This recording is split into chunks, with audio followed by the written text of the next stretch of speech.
Hey, good people, how you doing? David Taub here, co-creator of NextLevelGuitar.com. Hope all is going well, and I hope your guitar and musical journeys are going famously.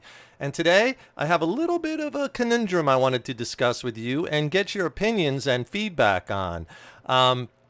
Recently, I had one of my amps up for sale, a Diezel VH4. And, you know, I go through amplifiers. If I'm not using one live a lot or with the videos, I might tend to trade it or sell it. Same thing with guitars, and, and get something else, try something different. I love trying new products and whatnot. So anyway, so I had a Diezel VH4 up for sale, and I was contacted by a guy.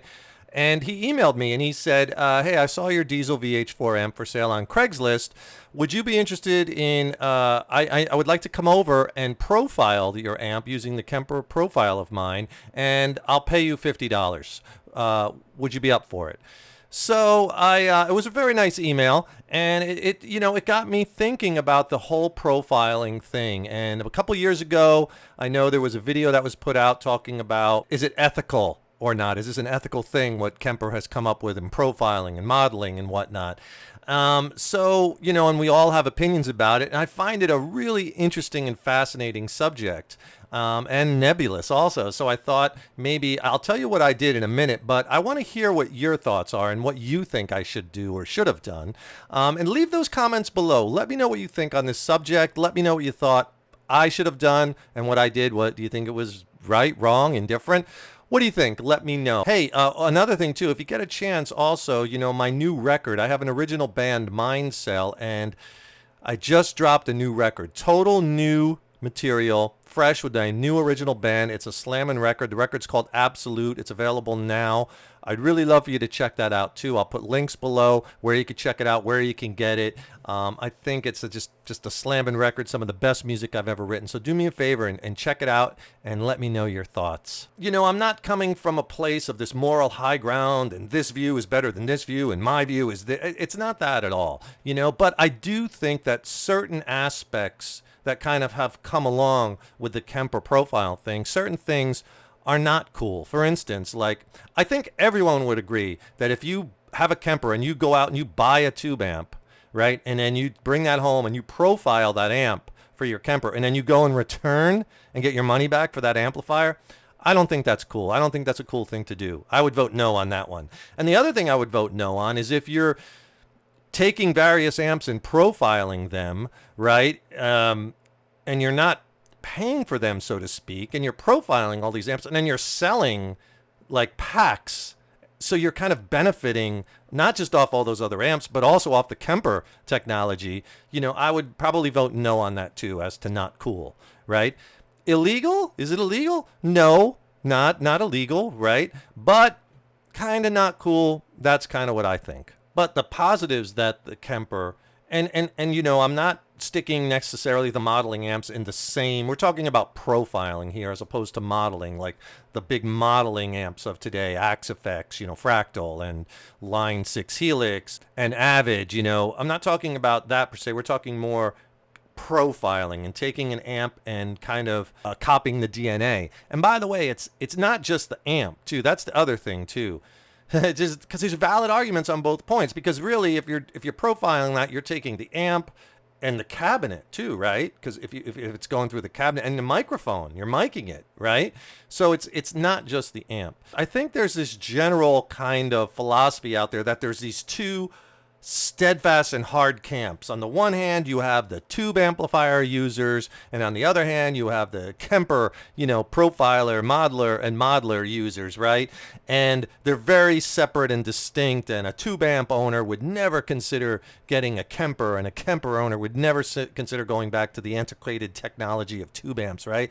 And personally, I don't think it's that. I think there's crossover, and I think there's some tube amp players that have embraced the Kemper and the profiling technology. I mean, you have to admit, it does have some positives. It's super convenient, right? A lot of versatility.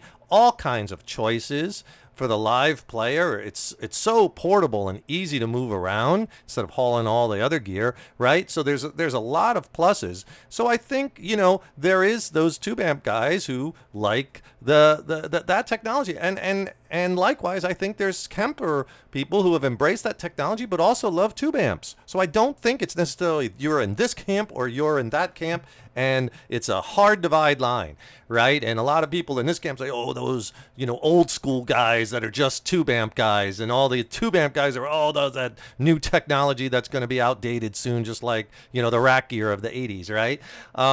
I think personally, you know, this technology that's here, the Kemper, it's here to stay. You know, it's not going anywhere, and it's quite fascinating what they could do, and the technology has gotten so good with amplifiers across the board. So I don't want to get in a whole big discussion about is it ethical and whatnot, because, you know, the bottom line with me with all this stuff is, you know, you cannot copyright a sound. That's what it basically comes down to, right? You can't copyright a sound, because if you could, there would be no discussion about this, right? You can copyright lyrics, of course, you can copyright a melody line, chord progression, but you can't copyright a sound. So all these amps that are developed, and, you know, they're variations of different sounds. And, you know, one argument that the Kemper camp may have is that, you know, all those amps that, you know, tube amps, they're all ripoffs of amps that are based on that, you know, RCA circuitry of, I guess it's the 50s, right?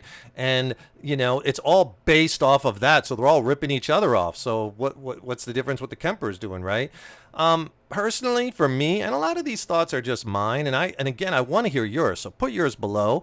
And I'm not coming from any moral high ground, because I don't want this discussion to be about that. It's just opinions, and this is what I think, and, you know, I kind of go back and forth. But, you know, I don't necessarily think that argument is valid, and here's why. Is because while, yes, I think so many of the amp designs are based on that, you know, RCA circuitry, they're all different, and it's all those little variations and all that special sauce that sometimes, you know, these amp builders, you know, it's a lifetime of their work for them to come up with, to get this product, to get these sounds out there. So it's kind of like using an argument like all books are ripoffs of other books because they all use the same words, right? Think about it. Same words, right? That they're using, but it's the combination of the words and the stories that they tell.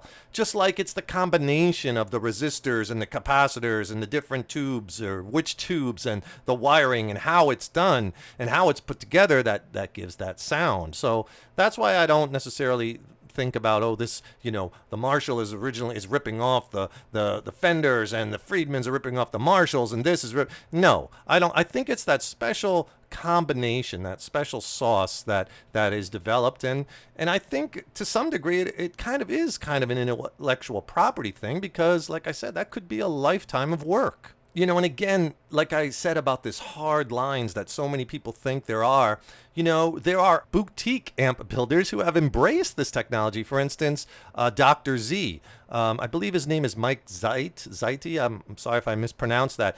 But, you know, he has actually checked out Kemper, and he liked them. And in fact, he was listening to his amp profiles on a Kemper, and he was saying, and this is from an interview I read with him, he was saying that, well, that really doesn't sound like a Dr. Z. It sounds more like a generic sound. So you know what I'm going to do? I'm going to create my own Dr. Z Kemper profiles. And he embraced the technology, and he's created his profiles and put them in packs, and he sells them, and he actually likes that technology. And on the other side of the coin, there's plenty of people that don't. And like I said before, you know, this Kemper technology offers so many positives. You know, the convenience of it, the consistency night to night, venue to venue, the portability, not having to carry around racks and racks of gear, or, you know, tons and those heavy tube amps, which is a big problem, especially like if you're touring like in another country, because airfare is so ridiculously expensive when you start having to ship heavy pieces of gear. So the convenience, and also having, you know, 200-300 amps. Who's ever going to be able to own 200 or 300 amps, right? But having those and be able to combine those with all the effects, and having that versatility in one little package, right? Pretty huge. So basically, I think there's valid points on both sides. Me personally, I tend to think that certain things, you know, aren't cool about it like I talked about. What did I do in my example that I started this whole thing about this guy? And by the way, the guy's email who sent it to me, very nice email. He was very nice about it. And I believe he offered me $50. He said, I'd like to come over and profile your Diezel VH4 head, and I'll pay you $50. It might have been $30. I think it was $50. So do I take the $50, let him come over for an hour, or not? That's the whole premise of this, right? Here's what I did. I got to thinking about it, and I said, you know what? I don't know if this guy's going to take this and put it into a pack of things and then sell it, or I don't know what he's going to do with it or how he's going to use it. And so, I kind of went and I just wrote him a nice email back and I said, hey, I appreciate your interest in my amp, but I'm going to pass. But thank you. And I wished him the best on his musical endeavors. Never heard from him again. So tell me what you think. Was I a schmuck? Should I have taken the $50 and, let him come over for an hour? Or, would you have done the same thing? Again, it's interesting. I find this whole thing about the profiling, the modeling, tube amps, very interesting. If you know me too, I love tube amps and I love the sound of tube amps. But I also, this technology has gotten so good that, how could you not look at it? And how could you not explore it? It certainly offers so much. So please let me know what you think. Leave a comment below. You could tell me, David Taub, you're a schmuck. It's fine. I got thick skin. I don't care. But the main thing, too, is let's have a reasonable discussion, so everybody, everybody can agree to disagree. We don't have to get angry or violent. It's fine. This good exchange of information is kind of what YouTube is all about, right? So, I know we're a passionate bunch, us musicians and guitar players and bass players and musicians in general, but, we can certainly debate and have discussion. And don't forget, too, please subscribe to the channel. Subscribing to the channel, that really helps me out. It really helps us to keep bringing the content, let you know when I have another lesson coming. Do me a big favor, please listen to my new record. It just dropped. I'll put links to that below. Mind Cell is the band. My new record is Absolute. I'm really proud of it. I think it's a crushing record, and I'm stoked to share it. I really want your opinions and feedback, so let me know what you think about that. I'll put some other links down in the YouTube description box as well. Click on that if you want a free lesson, ebook. I'll send it to you for free from Next Level Guitar. I'm David Taub, co-creator of Next Level Guitar. You're the good people. Thank you so much for watching my videos and lesson. And I got lots of great content and lessons coming up, so stay tuned. Keep putting those guitars in your hands every day. And remember, your guitar playing is an evolution. Take care and rock on.